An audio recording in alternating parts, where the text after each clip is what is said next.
Why does it suck to be born as a hippo? You're born underwater. You cannot swim.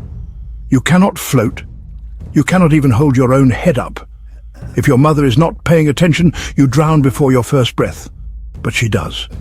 She nudges you to the surface, and you finally gasp for air. Congratulations. You survived your first 30 seconds. Now the real problems begin. You are a 100-pound hairless meat balloon with teeth that have not arrived and enemies that already have.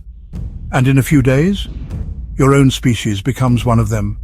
You try to follow your mum, but she's not alone.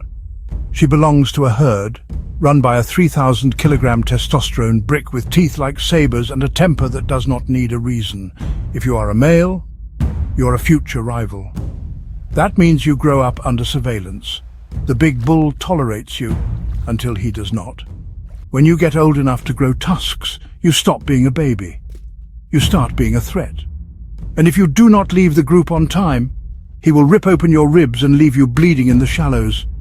Not to eat, just to remind you you are not the king here. So you leave. You wander, alone, until you find a quiet bend in the river. Maybe, just maybe, you will attract a few females and build a group of your own. And then, another male shows up, older, bigger, hornier, meaner. He does not sniff. He does not bluff. He charges straight at you like a four-legged freight train. Your bones crack before you even touch the ground. You lose territory, dignity, and about 30% of your skin. Congratulations again. You are back to being nobody. And if by some miracle you win, you earn yourself a new prize responsibility. You now have to protect your patch from crocodiles, rival bulls, and the occasional human tourist that thinks you are cute. Spoiler alert. Nobody is cute when starving. You do not die. You endure. Not because you are strong, but because that is the only option left. And when you look out across the empty river, you realize something. You were never made to be king.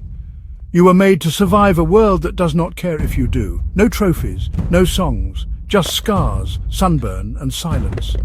And if you are lucky, a moment's peace before the next one comes looking for your crown, because survival is not a victory. It is a sentence. And in this so-called life game, the prize for winning is playing again tomorrow.